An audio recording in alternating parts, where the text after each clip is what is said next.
This is not a ZB Commodore, because this is not a regular CarNut video, because these are not regular times we're living in. I just wanted to put this brief message on the front of the ZB Commodore video that follows, because I needed to give that video some context. Now, it was recorded way back in the early days of February this year. That's right, before Holden was announced to have been killed off by General Motors. We knew nothing about that when we recorded this video. And it was also before the whole of New Zealand was sent home into our lockdown bubbles. But fear not, I think it's a really good video. I really think you'll enjoy watching it. It also features not only the ZB Commodore, but this Redline SSV of mine, and also Cam's Commodore Ute, his VZ Commodore Ute. So there's a couple of other cars involved, particularly on the skid pan section. And at the end of the video, the three of us have got together, all the while practicing good social distancing, to do a bit of a kind of a eulogy for Holden, a bit of a wrap up. Now we know what we know about Holden. So sit back and enjoy, and thanks again for watching CarNut.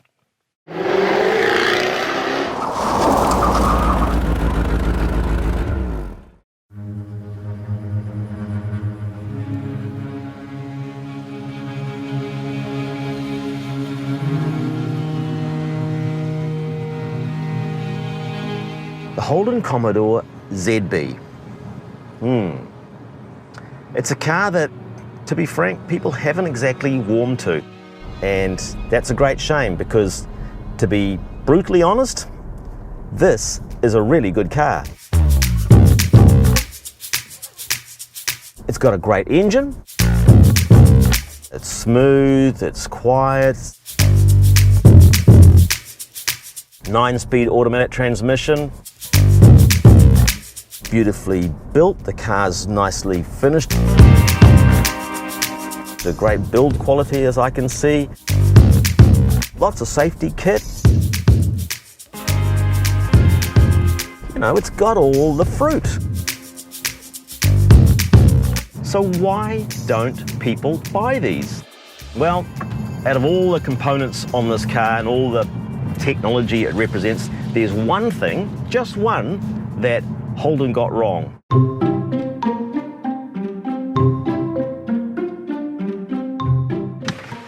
Yeah, that's it. It's that blasted badge on the back. You know, it's just the wrong name for this car. You know, if they had just left it as an insignia, I'm sure they would have sold more of them.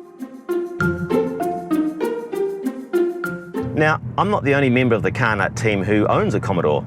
Cameron's got himself a Commodore Ute. So I'd like to hear from him as to what his take is on why the ZB was such a fail. So yes, as Blue alluded to, I'm a Commodore owner as well. Admittedly not as high-powered model as Blue has. In fact, mine is about 14 years old, and it's not even the cool SS one. It's a V6 Alloytech VZ generation Commodore Ute. A Ute, yes. I live in the western suburbs of Auckland, so you know, you get one free with every house you buy. I kind of like this car. It's like a comfortable pair of shoes that you know you might use to do the gardening rather than go out to the movies. And it creaks, it rattles. There's bits falling off it. The paint's a bit stuffed. I can see a cobweb in the rear vision mirror over there that I never realised was there until a few moments ago. It's probably been there for a month. But I really like it. It's really, really roomy in here, but I'm also really close to everything. The aerial only goes up halfway, so it doesn't have the greatest radio reception in the world, but that's alright. I know most of the words to most Jimmy Barnes songs. I actually really will miss the Commodore because it's been part of the landscape for so long. The ZB is a perfectly good car if you're driving one around today. It's certainly a lovely, lovely car, and it'll do everything you need it to do. No, it might not be a traditional Commodore, but it's still a fantastic car to have. Will it be a future classic in the same way that a VL or a VK already is? Who knows? Sit on your ZB, you might actually have something of an investment on your hands.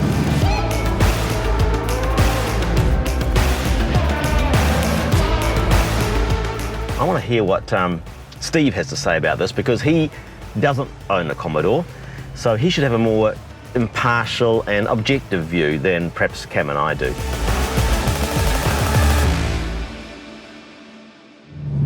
Yeah, well, obviously Blue has me pegged as a bit of a Commodore bashing, latte drinking kind of guy who's just glad to see the back of the Aussie built behemoth. That's really not true. I love the Commodore and I always have, but what I think Blue and Cameron have kind of slightly wrong about the Commodore is how Holden have always positioned it. Holden's intention was never to create this rough around the edges burnout machine that was dearly beloved by all the larrikins. It kind of eventuated into that, but the intention was always there for the Commodore to be refined, a family car, and a bit of a flagship for the brand in terms of technology, safety, and those kind of things. I think somewhere along the line, Holden fans or Commodore fans have really lost sight of what the true intention of the car really is. And that's why I like the ZB. It's true to Holden's definition of what the Commodore should be. It's a large, spacious sedan that's really great to drive. It's quiet on our roads, which doesn't come easy to develop. And it's a proper showcase for Holden or General Motors technology. In the past, Commodores have always felt a little bit of a step behind in terms of the technology that they bring to a car buyer. Not in the ZB. The infotainment system is super clear.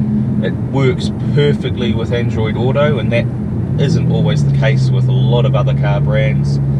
I've got lane departure, lane assist, heads-up display. I've got massaging seats, heated and cooled seats, satellite navigation, brilliant climate control. It's comfortable.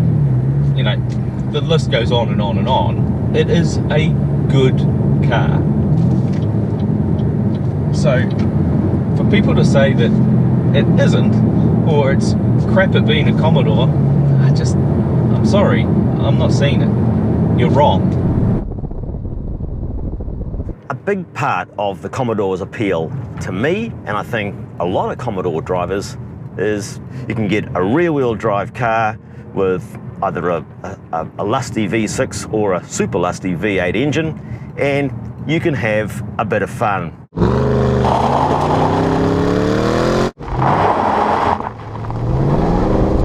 But with this car, you can turn off all the traction control and things, but it's never really going to provide you that edgy driving experience.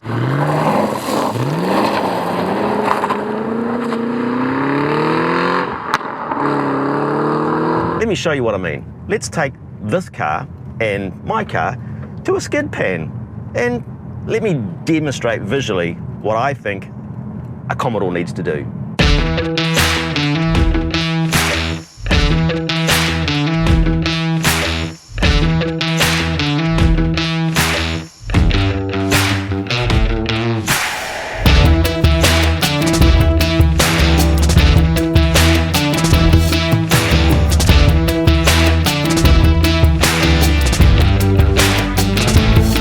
This is how a Commodore should behave, isn't it?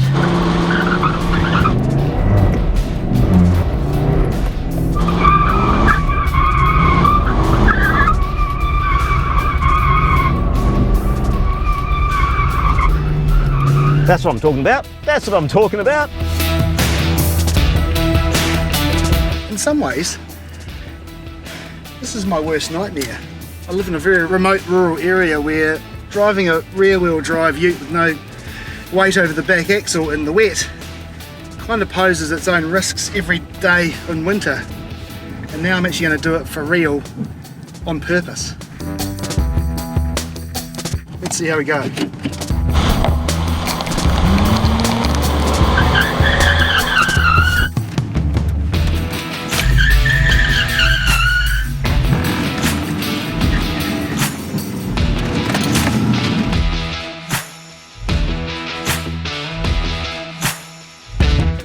Drifting! drifting! Fat man drifting!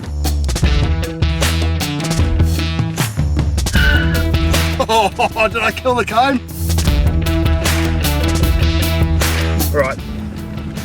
Just better get out while the going's good. Traction control off. ESC off. VXR mode on, okay.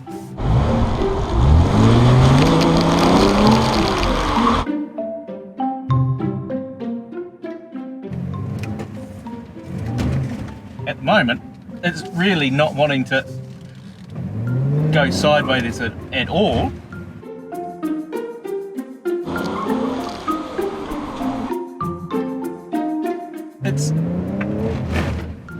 It's remarkable how much grip and traction this has. I dare say that Blue and Cameron are not going to be able to do this. I'm even going to just try and really force it. It's really not wanting to do it at all. I can kind of get what Blue's point is. It's not as much fun. I want to go in your one.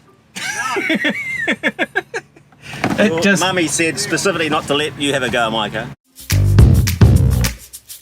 If you've got a Commodore, you always had that as an option. It's not something you do all the time, but if you want to be able to do it, the ZB just won't let you.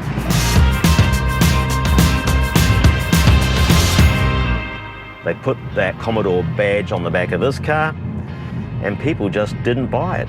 And also, they didn't buy it. You know what I mean? Like they didn't believe it was a Commodore, which is a shame because as a car, it's really good.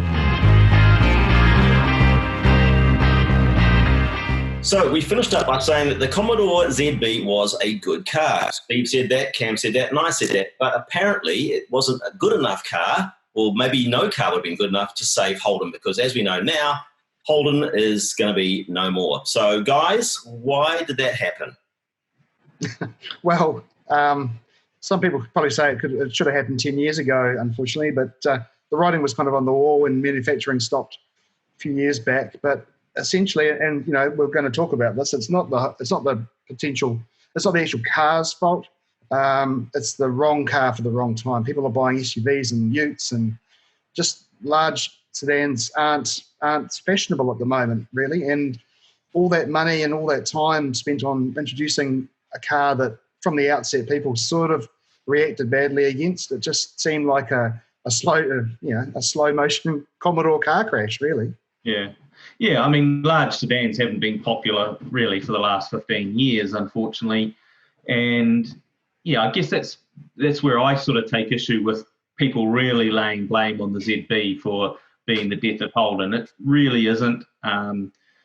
They were unfortunately very reliant on the Commodore for a long, long time. And as those sales started to decline, I guess they didn't diversify as well or as successfully as they could have. But yeah, the ZB is, in my opinion, the best Commodore there ever has been in terms of what it brings as an all-round vehicle. It may not be the most exciting and dynamic car to drive in the world, but it's certainly not a bad handling car. It's really well equipped, really spacious. You know, I still think it looks good. But yeah, unfortunately, it's probably a mistake to have put the Commodore badge on it. So that's it to Holden. What do you think? Favourite Holdens and favourite Holden moments over the years? Looking back, what sort of stands out to you guys? Oh, look, it's got to be for me, it's, you know, maybe because I'm a child of the mid-70s, but HQ wagon with a wind-down window in the back and the big vinyl bench seats. That's me. That's a classic. Yeah. Sweet spot. Whatever happened to those? They should bring the wind-down window in the back. You make sure it's completely wound down before you shut it against the housing and smash the glass. No, that's the story, and from a classic car point of view, it's funny actually. Future classics, you've got to think about the later model Commodores and things like that. But that retains that sort of holy grail of classic cars, that HQ wagon, because there are so few of them around and anything approaching a decent condition anymore. So for me, that's the not technological pinnacle, but from an emotional pinnacle, I think that's the Holden for me. For me, well, I guess the most my favourite Holden would be the VKSS by far. Just the blue meanie shape, I love it. HQ wagon would be my pinnacle as well, for the oval steering wheel and the drop-down handbrake on the right-hand side of the seat, bench front seats, great romantic images of those vehicles. Got to sign it off now, guys. Thanks for your inputs. Thank you, everybody, for watching CarNut. We really appreciate your looking at it. I hope you enjoyed this video, and please hit the subscribe button or click like. We really appreciate that. It means a lot to us. Stay tuned for more episodes of CarNut, and at this stage we'll just say bye-bye Holden.